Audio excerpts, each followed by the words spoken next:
Welcome back to another Film Geek Movie review. Today, after the old day job, I am off to check out the new horror film, The Watchers.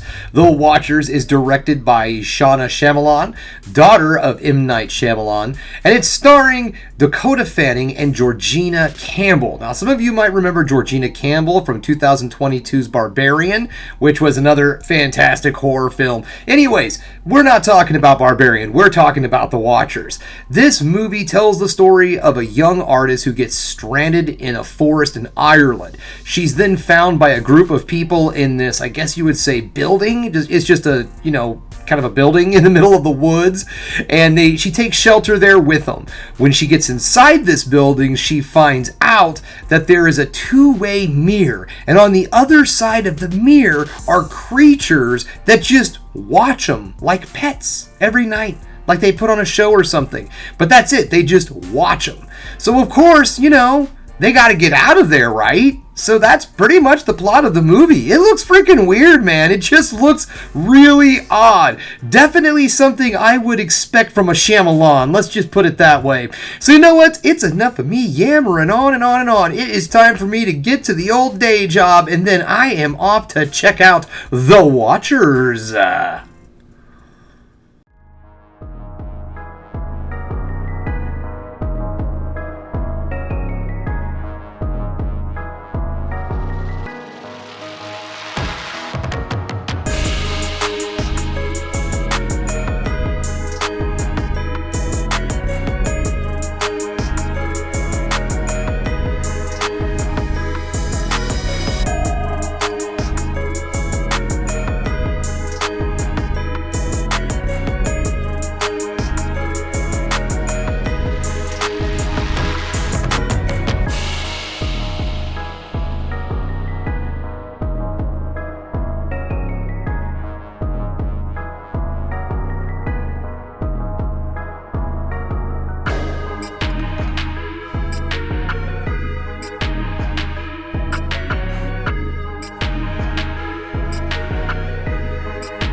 Welcome back, just getting home, and guys, I liked this film. However, I don't think it's going to be everybody's cup of tea.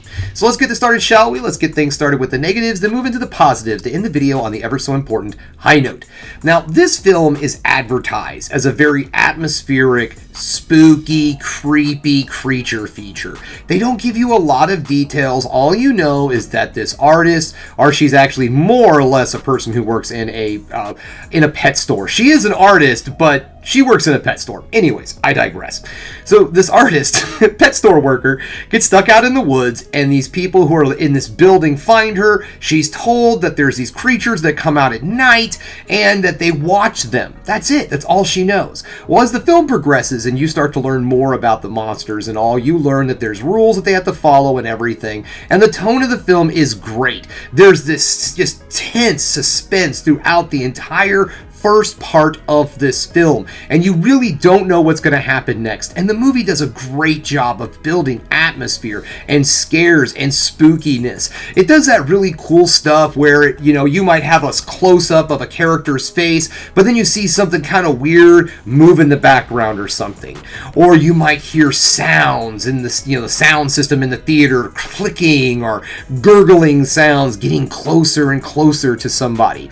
Things like that, and it builds a really great atmosphere, and it has some amazingly awesome horror elements. However, if you notice something I said a moment ago, in the first part, this movie is close to being two completely different films put together. one part horror movie and the next part something else I don't want to get into because I feel like I'll be giving away too many spoilers.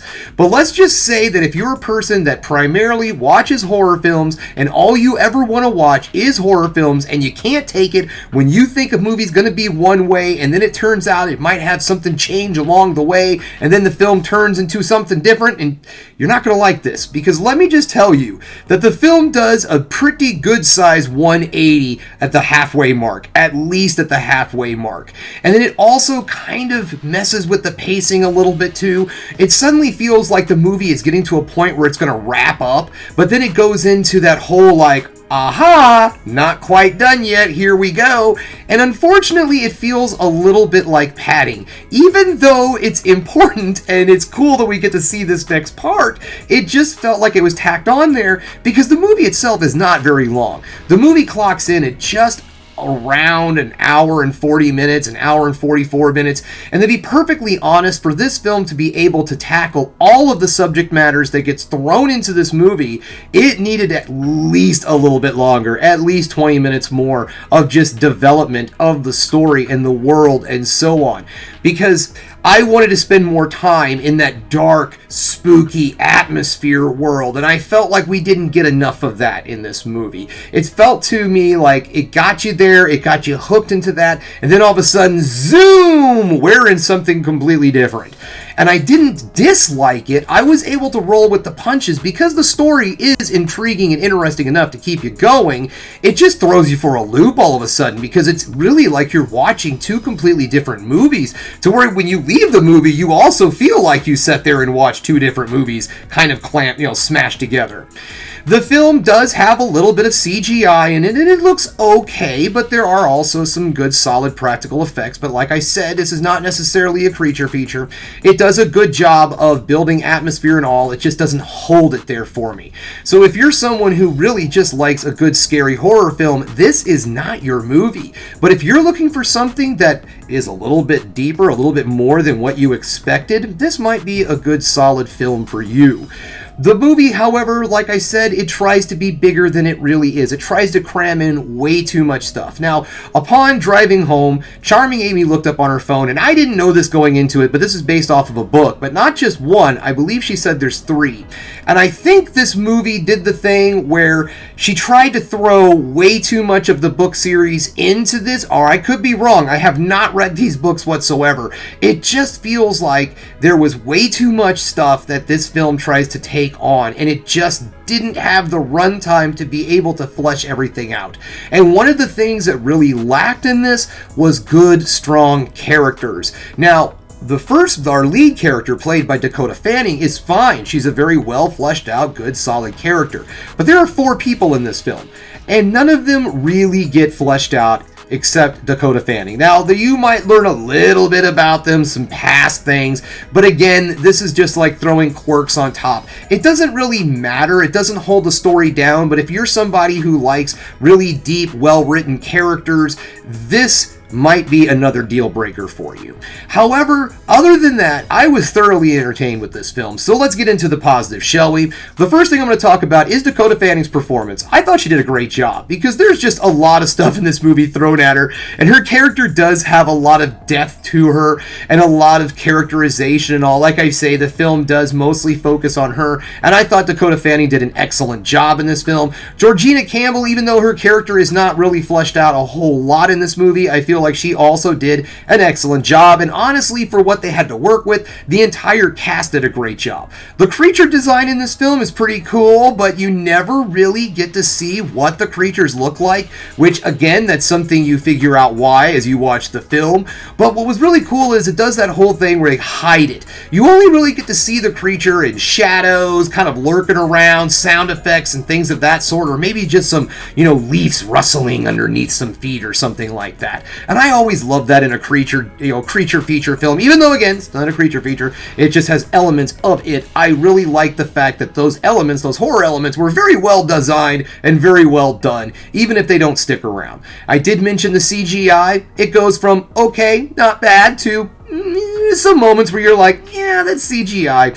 However, the more practical effects in this film look very good. The cinematography is beautiful. It really takes full advantage of the forest that they're in. There's a lot of great shots, a lot of great aerial shots that really give you a very, just stuck in the middle of nowhere kind of vibe.